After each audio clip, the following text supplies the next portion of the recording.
오늘 우리에게 주시는 하나님의 말씀은 사도행전 17장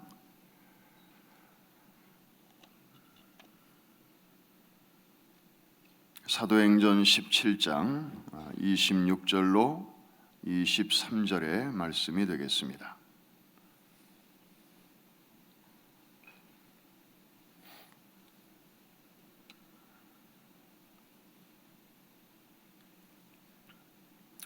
사도행전 17장 26절 이하의 말씀은 바울 일행이 그리스의 아테네를 방문했을 때 일어난 일을 우리에게 소개하고 있습니다. 16절로 23절까지의 말씀을 우리 다 같이 한 음성으로 읽으면서 언제, 어디서, 누가, 무엇을, 어떻게, 왜 한번 찾아보시기를 바랍니다. 시작.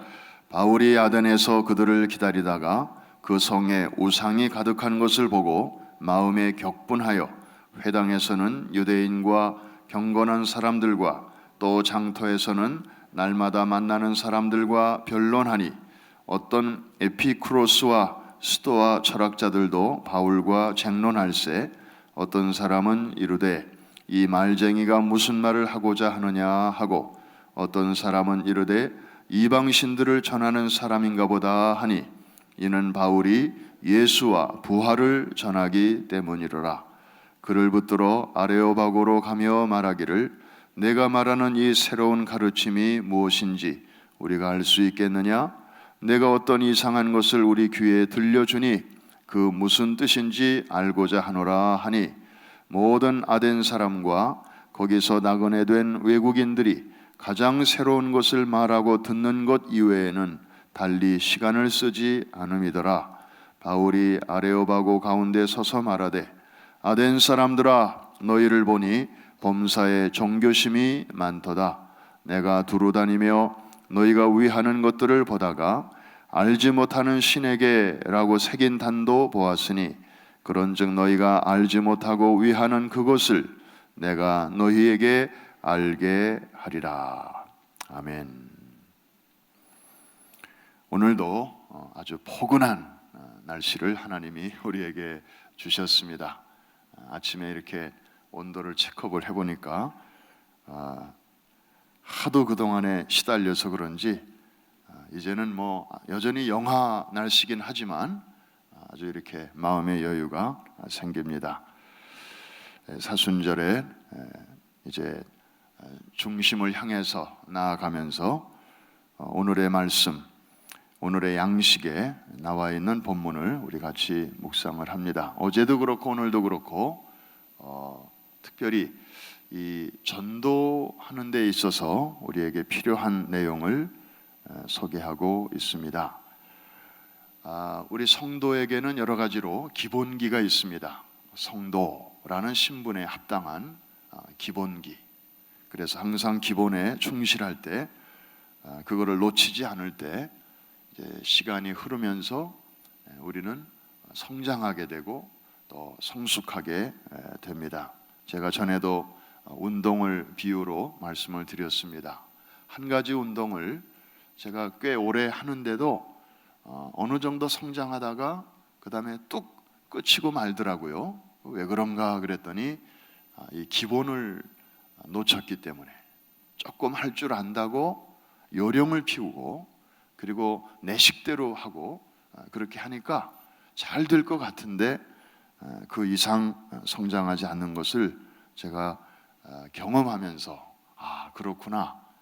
이 물리적 세계에도 이런 법칙이 있듯이 영적인 세계에도 동일한 법칙이 있는 것이로구나.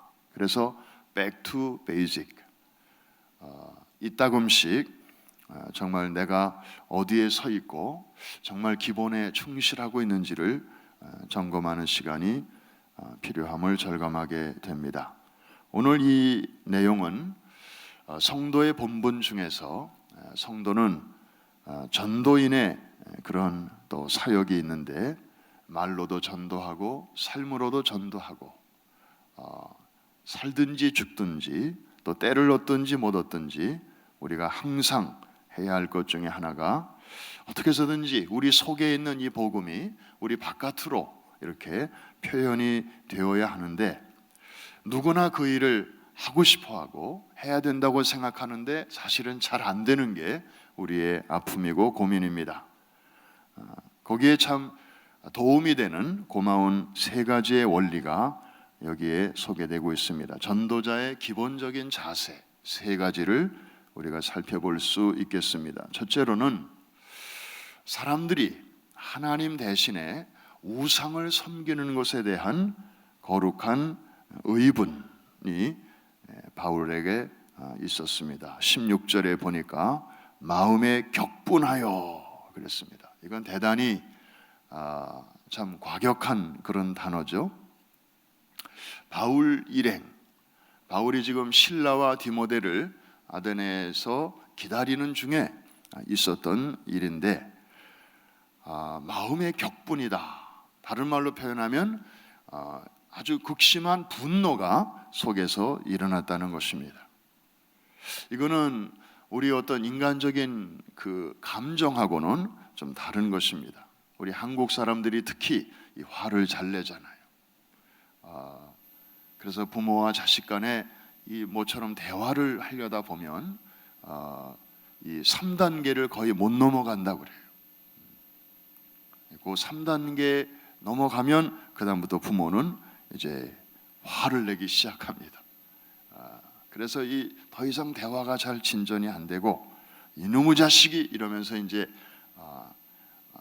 말대꾸 한다 그러고, 그리고 자꾸 이렇게 걸고 넘어진다 그러고, 그래서 우리에게는 토론 문화가 사실은 잘 정착이 안 되는 게, 몇 마디 하다 보면 그 다음에는 감정으로 확 넘어가기 때문에 그렇습니다. 여러분, 오죽하면 화병이라는 게 있는데요. 이 사전에 웹스터 사전에 몇 년 전에 이 화병이라는 단어가 정식으로 등록이 됐습니다. 그런데 좀 부끄럽게도 그 화병 그 단어의 설명에 나오는데, 특히 한국인들에게서 많이 보이는 증세 이렇게 나오고 있습니다. 그러니까 여자들은 여자들대로 아주 속에 이 울화가 그냥 이렇게 쌓여 있고, 남자들은 남자들대로 욱하는 게 있고, 오죽하면 이게 세계적으로 그렇게 유명해서 이 사전에 등록이 되기까지 했겠습니까? 그런데 여기서 말하는 이 격분, 이 감정은 그런 차원이 아니었습니다. 아데네 땅에 우상이 얼마나 가득했는지, 한마디로 아데네는 그 당시 우상의 도시였습니다. 얼마나 많았는지, 아데네 시민의 숫자보다도 우상의 숫자가 더 많았다고 학자들은 전하고 있습니다. 3만 개의 신상이 있었고 300개의 공식화된 우상이 있었습니다. 그걸 보면서 아마 바울 일행은 그런 모습을 처음 봤을 것입니다. 여러 도시들을 다녀봤지만, 야, 이거 너무 심하다. 어떻게 이럴 수가 있을까? 여러분들 중에 터키를 가보신 분들은 아마 그런 비슷한 바울의 심정을 좀 이해하실 수 있을 거예요. 터키를 가보면 어느 마을이든 어느 도시든 간에 삐죽삐죽 이렇게 솟아오른 탑들이 있습니다. 그게 뭐냐 하면 모스크, 회교 사원을 표시하는 거죠. 그래서 탑이 하나 있으면 그냥 기도하는 기도처소고, 탑이 2개가 이렇게 나란히 솟아 있으면 거기는 기도처소만이 아니라 이제 이맘, 그 이슬람의 패스터죠, 목회자가 상주하고 있는 그런 더 큰 모스크 사원이다, 그런 뜻인데, 뭐 어느 곳은 하나짜리, 어떤 곳은 2개짜리, 그리고 또 정말 의리의리한 이런 궁전 같은 그런 커다란 사원부터 해가지고, 그냥 멀리서 이렇게 보면 마치 이 모내기를 마친 그 벼밭에 조금 있으니까 막 이 뭐라 그러죠? 그 이렇게 솟아나는 거, 피 이런 잡초가 삐죽삐죽하고 모와 모 사이에서 이렇게 막 솟아나듯이 뭐 그냥 그래서 그 탑들이 너무 많기 때문에 마치 과거에 우리가 한국에 있을 때 남산 위에 올라가서 밤에 서울 시내를 이렇게 내려다보면 새빨간 십자가들이 곳곳에 쫙 이렇게 있는 것처럼. 근데 원래 터키가 1000년 동안 기독교가 왕성했던 그런 땅이었습니다. 그래서 교회들이 많았고 기독교가 왕성했고 수많은 목회자들과 학자들이 그 땅에서 태어났고 일했고 그리고 종교 회의들이 그 땅에서 많이 있었고 사도행전의 주 무대가 바로 이 터키였습니다. 그런데 오늘날은 완전히 그 이슬람 땅으로 바뀌었어요.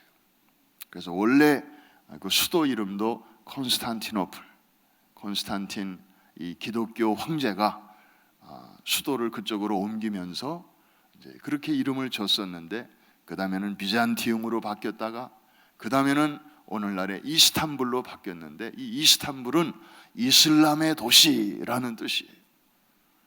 그래서 완전히 교회들이 있던 그 땅부터 모스크 사원을 그 위에다가 지었는데 빈 땅이 아니라 전에 교회였던 자리에 이제 그 모스크를 짓도록 그렇게 정책적으로 그렇게 했습니다. 기독교에 대한 이슬람의 승리를 상징하는 뜻으로. 그래서 지금 터키에 그 회교 사원이 있는 자리는 100% 전에 다 교회가 있었던 자리라고 보면 틀림이 없습니다. 그러니까 그걸 보면 정말 막 속에서부터 막 편치가 않아요. 아니 어쩌다가 이 땅이 이렇게 됐나. 그렇게 교회들이 많았던 땅이 어쩌다가 이 지경까지 됐나.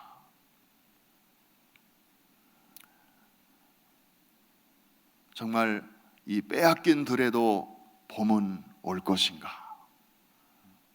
이 빼앗긴 땅에도 다시 하나님의 나라는 올 것인가. 그런 안타까움에서 지난번에 이제 팀들하고 같이 갔는데 버스를 타고 이렇게 다니는데 제가 옆으로 이렇게 흘끔 보니까 어떤 분은 그냥 창가에다 머리를 이렇게 대고 눈물을 졸졸 흘리는 거예요. 너무 안타까우니까. 너무 안타까우니까. 이 바울 일행은 아데네에서 정말 자기 속에서부터 끓어오르는 이런 거룩한 분노를 느끼게 됩니다. 원래 하나님이 예배를 받으시고 영광을 받으셔야 하는데 그 자리에 엉뚱한 것들이 이렇게 대신하고 있었기 때문입니다. 사실 거룩한 분노, 이것은 깨어있는 성도들에게는 건강한 감정입니다.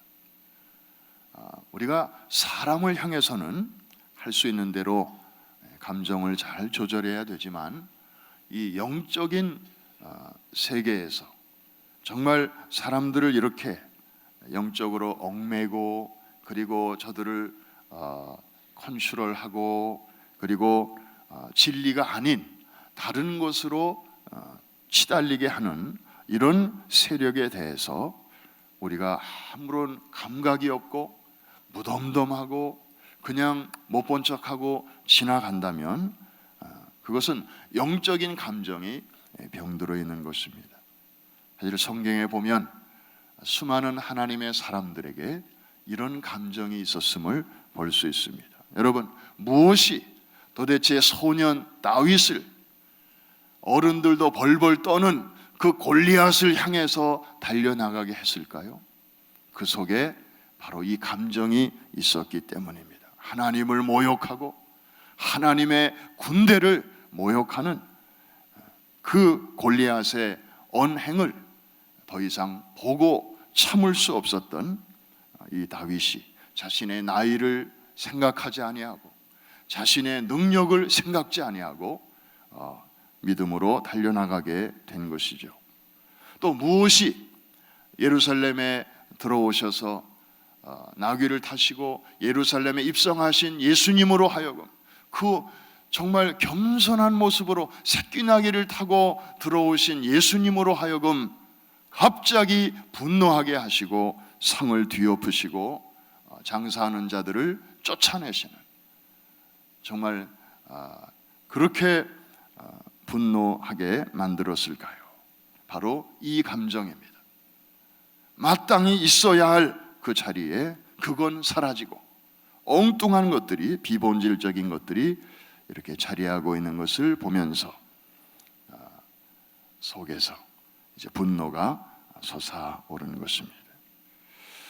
성도는 누구입니까? 우리 자신의 삶의 현장에서 전도자로 부르심을 받은 자들입니다. 우리가 언제 화내야 됩니까? 이거 잘 구별해야 됩니다.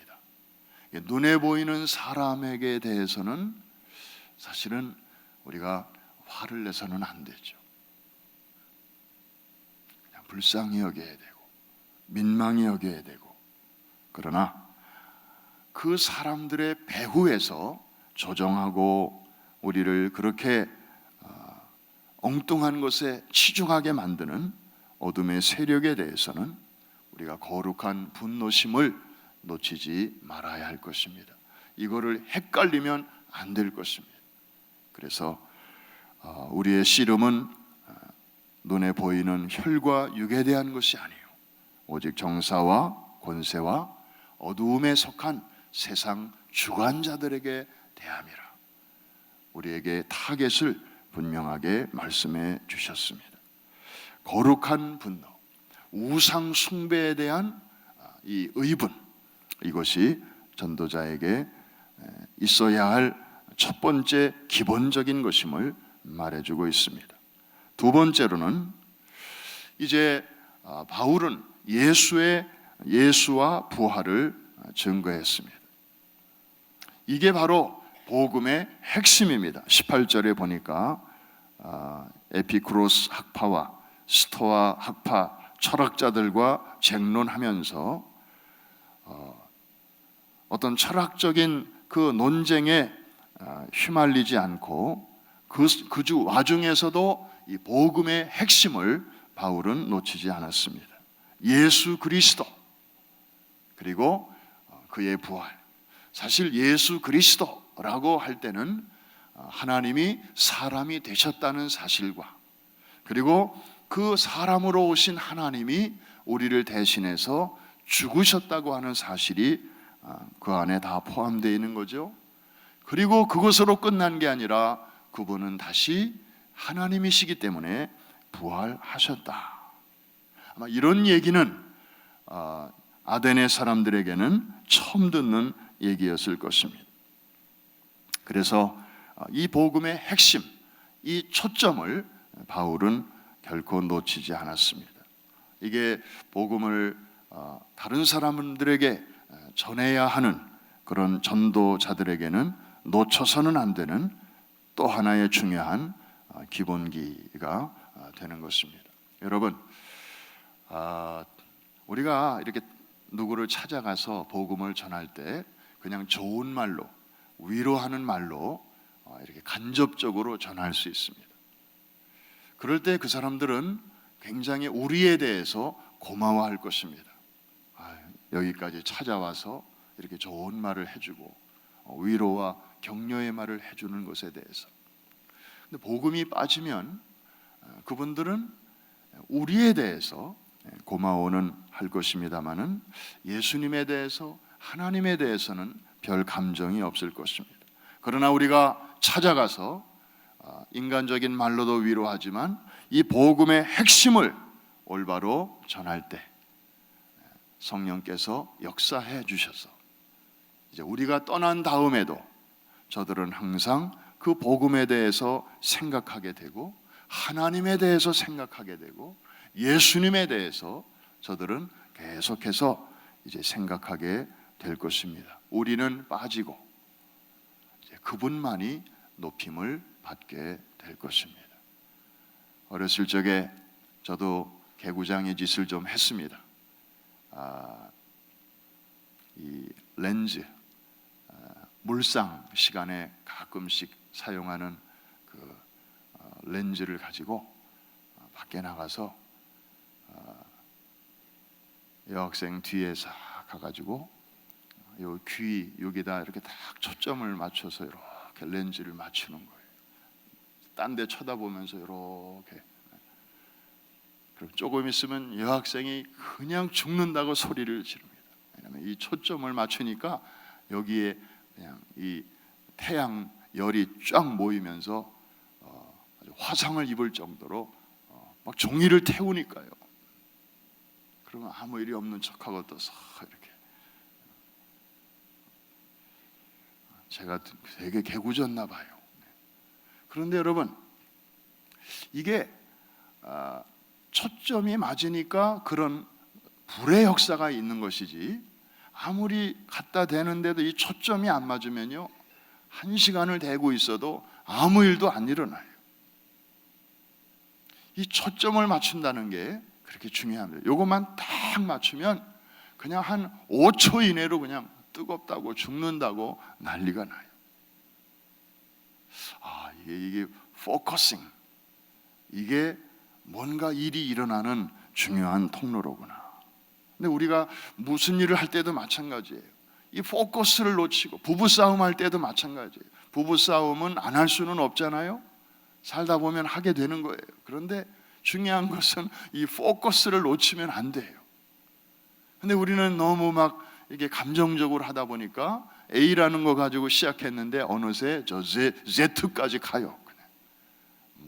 그냥 그동안에 있었던 것까지 막 끄집어내 가지고 그러다 보니까 결국 부부싸움을 했는데도 더 찜찜하고 전혀 도움이 되는 것도 없고, 룰을 지키지 않고 포커스를 놓치기 때문에 그렇습니다. 근데 이 초점을 잘 유지하고 부부싸움하면 괜찮아요. 가끔씩 하는 거는 상대방의 이 묵은 감정, 그동안에 이렇게 쌓인 것들이 뭔지도 알 수 있게 되고, 내가 미처 그걸 몰랐구나, 저 사람이 저렇게 힘들었구나, 그런 걸 좀 그런 기회를 통해서도 알게 되는 것이죠.